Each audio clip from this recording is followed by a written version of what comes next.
Hi, thought I'd read you Frosty the Snowman today.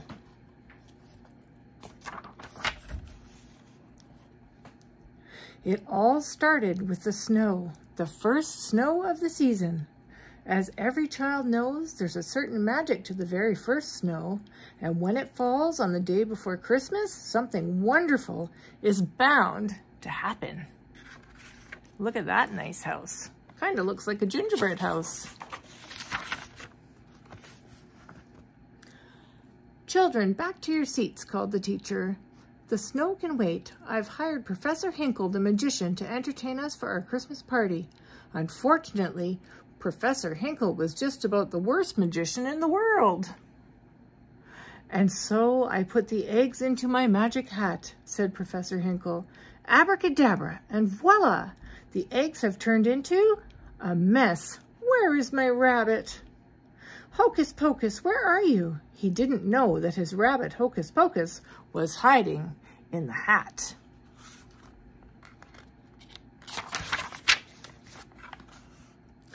The only thing that this hat is good for is the trash can, said Professor Hinkle. Oh dear, do you see his rabbit? There he is. But the hat didn't stay there for long. The hat with Hocus Pocus underneath hopped out of the trash can and out the door. That's when the bell rang. The children were free for the whole Christmas holiday.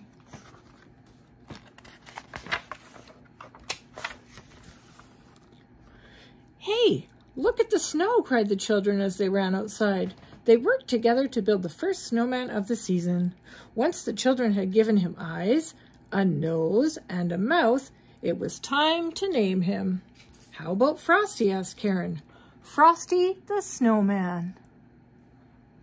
The children began to sing. Frosty the Snowman was a jolly, happy soul, with a corncob pipe and a button nose and 2 eyes made out of coal. Come back here, you, cried Professor Hinkle, chasing Hocus Pocus. Suddenly, a gust of wind blew the hat up into the air and onto Frosty's head. Do you see? Here's the wind blowing the hat right on his head. Oh dear, what's going to happen?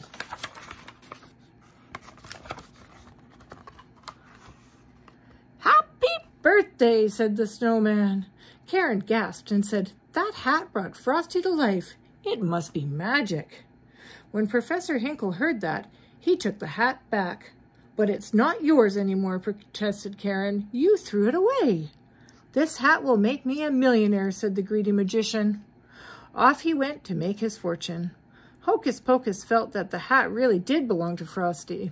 So he hopped back to Frosty and the children as fast as he could to return the magic hat. Well, that was pretty nice of Hocus Pocus to Bunny, wasn't it? He's got the right idea. Happy birthday, said Frosty again, as soon as the hat was placed on his head. Hey, I said my first words. I'm alive. What a neat thing to happen to a nice guy like me. He sure does look like a nice guy, doesn't he? There must have been some magic in that old silk hat they found, for when they placed it on his head, he began to dance around. Frosty the Snowman was alive as he could be, and the children say he could laugh and play just the same as you and me. Ooh, they're dancing and singing. What's going to happen now? When the sun peeked out from behind the clouds, Frosty exclaimed, "Oh, I'm all wishy-washy. I'm starting to melt." The children knew they needed to take Frosty someplace where he'd never melt, like the chilly North Pole. They decided to go to the railroad station and find a train for Frosty. Let's have a parade through town, shouted Frosty. Come on, kids, follow the leader. Do you see them? They're all following Frosty. Whoops, oh dear. All too soon, it was time for the train and Frosty to leave. I'll go with you, Frosty, said Karen. I'm sure I'll be back in time for supper. Karen, Frosty, and Hocus Pocus jumped into a refrigerated boxcar on a freight train headed north. No one saw Professor Hinkle sneak under the train car and hold on. Whoop, there he is underneath the train.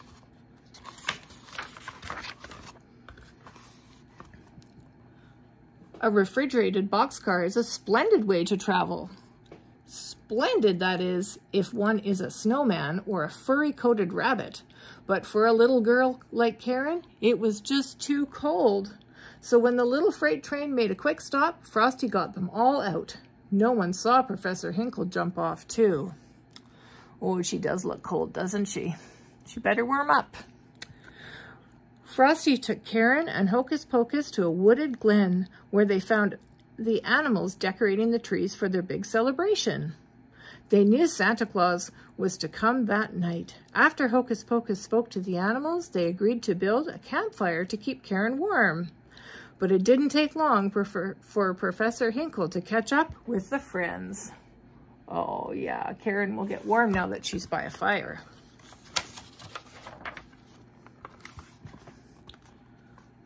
"Get on my shoulders, Karen," cried Frosty. Frosty, since he was made of snow, was the fastest bellywhopper in the world. Soon he and Karen were sliding down a hill, leaving that greedy Professor Hinkle far behind. At the bottom of the hill was a tiny greenhouse for growing tropical poinsettias for Christmas. It was the perfect place for Karen to stay warm. "But Frosty, you'll melt in here," said Karen. "I'll only stay inside for a minute," Frosty assured her. But that nasty Professor Hinkle once again caught up with them and locked the door, trapping the friends inside. Man, oh man, he's not the very friendliest guy, is he? Oh dear, can't turn the page. That night, Hocus Pocus led Santa Claus to the greenhouse to save Frosty. But by then, poor Frosty had melted completely. "Don't cry, Karen," said Santa kindly. "Frosty's not gone for good. You see, he was made out of Christmas snow. You can bet your boots that when a good, jolly December wind kisses it, it'll turn into Christmas snow all over again. Just watch." Santa opened the door, and when the wind whirled in and out, Frosty was back. Thank heavens. Santa was about to place the magic hat on Frosty's head when Professor Hinkle shouted, "I want that hat, and I want it now." Santa replied, "If you touch this hat, I'll never bring you another Christmas present. Go home right now and write, 'I am very sorry for what I did to Frosty,' 100 zillion times. Then maybe, just maybe, you'll find something in your stocking tomorrow morning." Professor Hinkle was very sorry indeed. He ran straight home to start writing and hoped that Santa would, just maybe, bring him a new hat for Christmas. "Happy birthday," said Frosty to everyone once more. Karen was happy to see her friend again, but now it was time to go home. Santa put Karen in his sleigh and promised her that he would take Frosty back to the North Pole with him. Karen hated to say goodbye to Frosty, but as Santa promised, Frosty returned every year with the magical Christmas snow, and every year the town celebrated with a big Christmas party. Frosty the Snowman had to hurry on his way, but he waved goodbye, saying, "Don't you cry, I'll be back on Christmas Day." Oh, look how happy he is. He has his hat, he's alive. What a happy guy. There you go. And I see my cat Oliver up there was listening too.